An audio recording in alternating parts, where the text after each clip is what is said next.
Market లో invest చేసి మీ డబ్బులు డబుల్ చేసుకోవాలనుకుంటున్నారా? సుందరరామిరెడ్డి గారి లైవ్ సెమినార్ కి అటెండ్ అవ్వండి.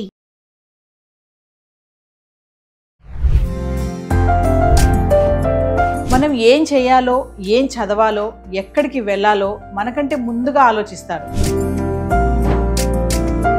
అయినా సరే చాలా మందికి నచ్చడెందుకో మరి. ఒక్కసారి సరిగ్గా అబ్జర్వ్ చేస్తే అన్నీ ఒక్కచోటే చూపించే ఒక పవర్ హౌస్ నాన్న. నమస్తే, welcome back to Suman TV. Present మనతో పాటు ఉన్నారు పబ్లిక్ స్పీకర్ రజనీరమ్మ గారు. నమస్తే మ్యామ్. నమస్తే నవీన. మేడం, నేను చెప్పిన ఇంట్రో మీకు అర్థమయ్యే ఉంటుంది. అంటే చాలామందికి నాన్న నచ్చడు. అందరి గురించి కాదు, మనం కొంతమంది నాన్నల గురించే మాట్లాడుకుందాం. అదే ఒక కేటగిరీ ఉన్నారులేండి, వాళ్ళ గురించి వద్దు మనకి. చాలామందికి ఏంటంటే నాన్న అంటే ఒక టార్చర్. అరే అది తినంటాడు, ఇది చేయొద్దు అంటాడు, అక్కడికి వెళ్ళొద్దు అంటాడు, ఇక్కడికి వెళ్ళొద్దు అంటాడు, ఇక్కడ కూర్చోవద్దు అంటాడు. ఏంటి టార్చర్ నాన్నతో నాకు అని చెప్పేసి తిట్టుకుంటూ ఉంటారు, సనుగుతూ ఉంటారు, నాన్న టార్చర్ భరించలేకపోతున్నామని. కానీ అమ్మకి పిల్లలంటే ప్రేమ, కానీ నాన్నకి ఏంటంటే బాగా బ్రతకాలి, నాకంటే బాగా బ్రతకాలి, నలుగురిలో మంచిగా ఉండాలి అని నాన్న ఆలోచిస్తూ ఉంటాడు. అయినా సరే ఎందుకు నాన్న నచ్చడు మరి? అంటే చాలా సినిమాల్లో కూడా నాన్నని బ్యాడ్ చేసి చూపిస్తూ ఉంటారు, విలన్ లాగా. అంటే ఇప్పుడు ఒక నాన్న అంటే ఇప్పుడు మీరు చెప్పినట్టు ఉండాలి. చాలామంది ఉండట్లేదు. ఫస్టే నేను ఇది చెప్పదలుచుకున్నా, అందరు నాన్నలు ఇలాగే ఉండాలి. ఎందుకు అని అంటే ఇలా ఇక్కడ ఏమవుతుందంటే ఒక ఏజ్ వచ్చిన తర్వాత పిల్లలు తండ్రి సతాయిస్తున్నాడు, లేకపోతే టార్చర్ పెడుతున్నాడు అని గొనుక్కోవటము, వాళ్ళకి దూరం అవ్వటము, వాళ్ళ అమ్మకి చెప్తే మీ నాన్న అలాగే అంటారు పట్టించుకోకండి అని అనటము, తండ్రి ఏదన్నా అడిగితే ఇప్పుడు కాదు అని అన్నప్పుడు తల్లి ఇవ్వటము, ఇవన్నీ జరగటం వల్ల తండ్రి నుంచి డిటాచ్ అవుతున్నారు వాళ్ళు. ఆటోమేటిక్ ఏదన్నా అడగాలంటే అమ్మ ఆయన గారు ఏమంటాడో వాళ్ళ అమ్మ ద్వారా చేయించుకుంటారనమాట. ఆ రకంగా కూడా దూరం అవుతారు. కొంతమంది తండ్రులేమో అసలు పట్టించుకోరు, వాళ్ళ గురించి మనం మాట్లాడవద్దు. కానీ అసలు తండ్రి అనేవాడు ఇప్పుడు మీరు చెప్పినట్టు ఉండాలి. ఎలా అంటే బాబు ఇలా ఉండకూడదురా, నువ్వు బాగా చదవాలి, నువ్వు మంచి స్టేజ్లో ఉండాలి అని అంటాడు. అన్నప్పుడు పిల్లవాడు ఎవరైనా ఏమనుకుంటారంటే నేను చదవలేకపోతున్నాను, మా నాన్న ఊరికే చదవమంటున్నాడు, నాన్న గిట్టడు, నచ్చడు, నాన్న నచ్చదు, ఫస్ట్ నచ్చంది అక్కడే. ఆ అమ్మాయి ఉంటుంది ఇప్పుడు అలా తిట్టాలా ఏంటి, మళ్ళీ చదువుతాడులే, ఈసారి వస్తాయిలే అని అంటే అమ్మ అంటే ఎంతో ఇష్టం పెరిగిపోతుంది.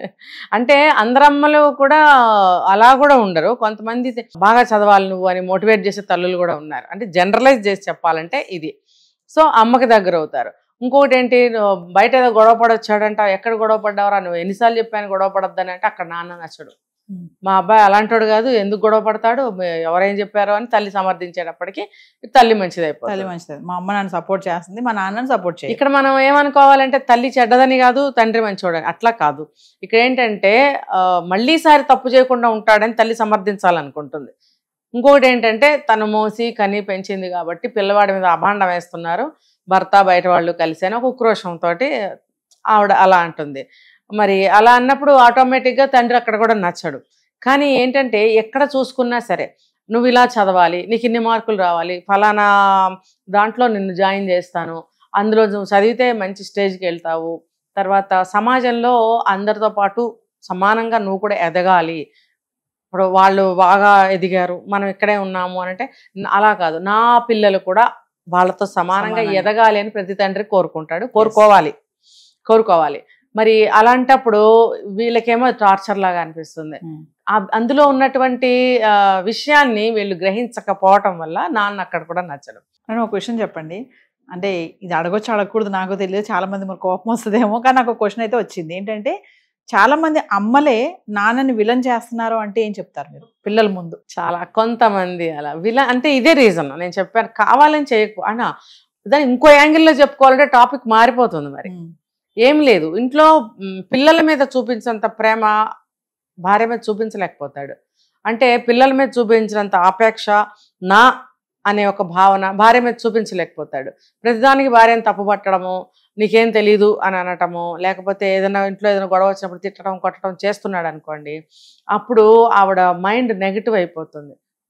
పిల్లలకి ఎంత చూసినా ఎంత చేసినా నా పట్ల ఇలా ఉంటున్నాడు కదా, తను మంచోడు అవుతున్నాడు, నేను చెడ్డదాన్ని అయిపోతున్నాను పిల్లల దృష్టిలో అని ఆవిడ తనని తాను డిఫైన్ చేసుకునే క్రమంలో తండ్రి మీద ఏమైనా చెప్పొచ్చు. కానీ కొంతమంది తల్లి అయితే ఉన్నారు కదా మేడం, మీ నాన్న పెద్ద సాయిగోరా, మీ నాన్న పెద్ద రీజన్ ఇదేనండి. ఇదే రీజన్, ఇంకా ఏమీ ఉండదు. స్వార్థపరులు అంటే ఇంకా స్వార్థం ఏముంటుంది ఇందులో? నన్నే గౌరవించాలి, నా మాటే వినాలి అనే స్వార్థం కొంతమందిలో ఉంటే ఉండొచ్చు.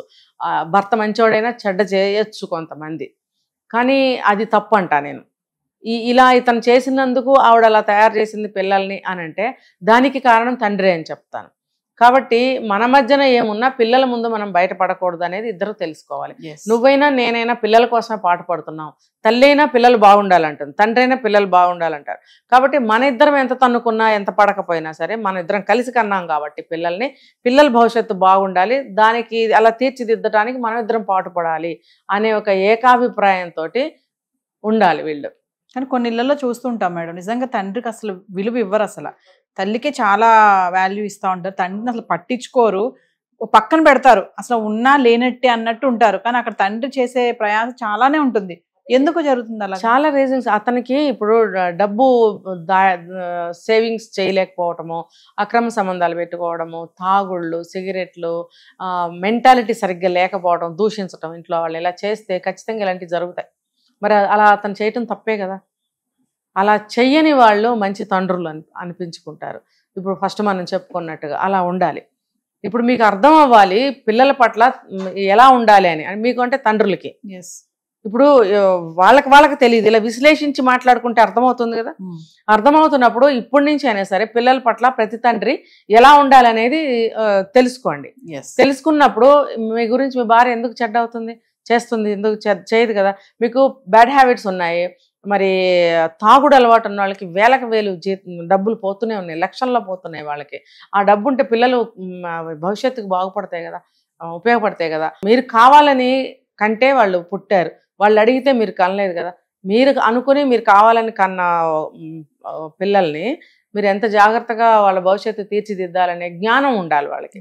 అది లేకపోగా నన్ను చెడ్డ చేసింది అని గింజుకుంటే లాభం లేదు. అంటే కుటుంబాన్ని ప్రేమించే తండ్రులు చాలా మంది ఉన్నారు. అంటే మనం మాట్లాడేది మెయిన్ వాళ్ళ గురించి. సరే వేరే కేటగిరీ పక్కన పెడితే ప్రయాసపడి వాళ్ళ కోసమే అహర్నిశలు కష్టపడుతూ కొన్ని త్యాగాలు చేస్తూ ఉన్న తండ్రులు కూడా చాలా మందే ఉన్నారు. అయినా సరే పిల్లలు వాల్యూ ఇవ్వరు, భార్య కూడా వాల్యూ ఇవ్వదు.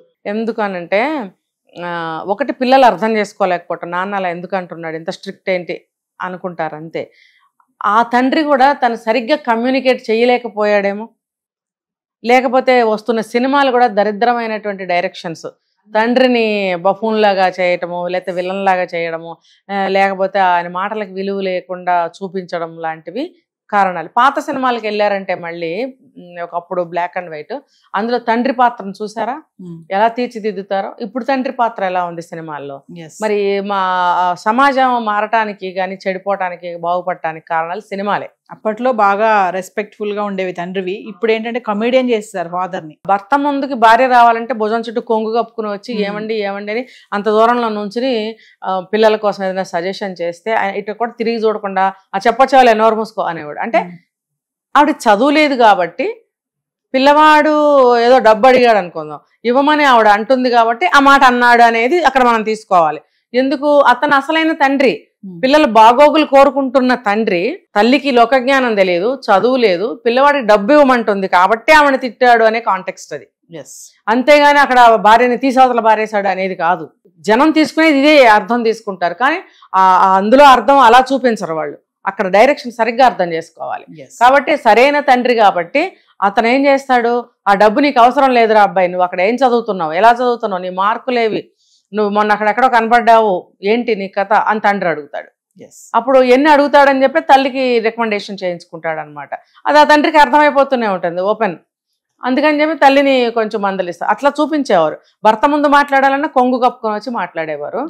మరి ఇప్పుడు ఎలా ఉన్నారు, తండ్రిని వేరే విధంగా తీసేయడము, దెబ్బలాడుకోవటం పిల్లల ముందు, ఇవన్నీ ఉన్నప్పుడు తండ్రి మాట వినరు, తల్లి మాట వినరు. ఇదంతా కూడా తల్లిదండ్రుల చేతిలోనే ఉంది. ఇంకా తండ్రి గురించి మనం చెప్పుకోవాలి అని అంటే అసలైన నిజమైన తండ్రి ఎలా ఉంటాడు, ఉండాలి అని అంటే, ఉన్నారు కూడా, లేని వాళ్ళ గురించి చెప్తున్నా. ఎలా ఉండాలి, ఎలా ఉంటారు అని అంటే, తండ్రి అనేది మీరు అన్నారు ఒక లైట్ హౌస్ అని, ఒక షిప్స్కి పవర్ హౌస్, లైట్ హౌస్ కూడా. ఇప్పుడు ఒక సముద్ర తీరంలో పడవలు వెళ్తుంటాయి, షిప్స్ వెళ్తూ ఉంటాయి. వాటికి అన్ని విధాలా కూడా డైరెక్షన్స్ ఎట్లా అంటే లైట్ హౌస్ ద్వారానే వెళ్తుంటాయి. ఎంత దూరం ఉన్నా సరే దాని లైటింగ్ని బట్టి అవి ప్రయాణం చేస్తుంటాయి. అలాగే ఈ పిల్లల యొక్క ప్రయాణం లైఫ్లో ఎలా ఉందనేది అతను కూడా అలా వాచ్ చేస్తూ ఉంటాడు. తర్వాత ఏ అవసరాలకైనా సరే ఒక పవర్ హౌస్ లాగా మారి అన్నీ నేనే చూస్తాను అనే ఒక భరోసా అతను ఇవ్వగలుగుతాడు. ఎలా అంటే నానా ఫీజు కట్టాలి, నానా బుక్స్ కావాలి, నానా యూనిఫామ్ కావాలి, నానా షూ కావాలి, నానా టీచర్ తిట్టింది, నానా స్కూల్లో మీటింగ్ ఉంది పిలిచారు, ఇలా ప్రతిదానికి నాన్న నాన్న అనే చెప్తారు. ఇప్పుడు కూడా ఒక 30 years వచ్చిన పిల్లలకి కూడా కష్ట సుఖాల్లో నాన్నకి చెప్తే చాలు, నాన్న అన్ని తీర్చేస్తాడనే భరోసా ఉన్న పిల్లలు, భరోసా ఇవ్వగలిగిన తండ్రులు ఈ రోజుకి ఉన్నారు. ఎందుకంటే ఏదైనా సరే మా నాన్న సమస్య తీర్చేస్తాడు, మా నాన్న అన్నీ చూస్తారు, మా నాన్నకి చెప్తే అన్నీ మాకు సెట్ అయిపోతాయి. ఇప్పుడు తెలిసి తెలియక అప్పులు చేసేస్తారు, లేకపోతే ఏదైనా ఒక వస్తువు పాడు చేసేస్తారు, లేదా కారు ఢీ కొడతారు ఎక్కడికన్నా వెళ్ళి. ఇవన్నీ భయం వేస్తుంది వాళ్ళకి, కేసులు అయిపోతాయని చెప్పి వెంటనే నాన్న నాన్న నాన్న అని చెప్పేస్తారు. చెప్పేసినప్పుడు తండ్రి ఏం చేస్తాడు, తప్పు కదా మనం అలా చేసింది, అలా చేయకూడదు కదా అంటాడు. ముందు అనాలి కూడా. అన్నప్పుడు వాడు ఆ భయంలోనే ఉన్నప్పుడు భుజం తట్టి నేనున్నాను, నేను చూసుకుంటాలే అని అంటాడు. అలా అంటాడు అని చెప్పి పిల్లలు భావిస్తారు, భావించాలి.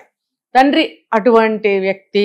మనకి ఏ కష్ట సుఖాల్లోనైనా, ఎటువంటి అప్పుల్లోనైనా, ఏది మనకి సహాయం కావాలని నాన్నకి చెప్తే చాలు అనే భరోసాని పిల్లలకి తండ్రి ఇవ్వగలగాలి, పిల్లలు కూడా అనుకోగలగాలి. అంటే నాన్న నలుగురిలో తిట్టినా లోపల బాగు కోసమే, అంతే కదా, అది అర్థం చేసుకోవాలి. ఇప్పుడు పరువు పోయింది, నువ్వు ఆ పనులు చేసినప్పుడు తండ్రి వచ్చి కాపాడుతాడు. ఎక్కడైనా డబ్బు కట్టాలి, లేదా కార్ డ్యామేజ్ అయింది, లేకపోతే ఇంకోటి అయింది, ఇంకోటి గలాట అయింది, అక్కడ నీకు చెప్పే నీతులు నీకు చెప్తాడు. అక్కడ సమర్థించే విధంగా సమర్థించి ఆ సమస్యని జాగ్రత్తగా తీసేయగలుగుతాడు తండ్రి అనేవాడు.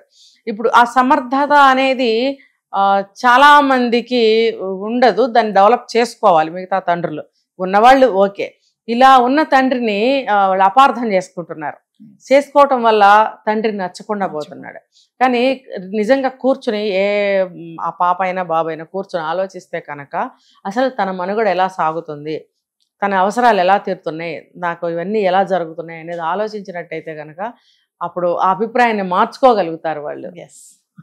Thank you madam.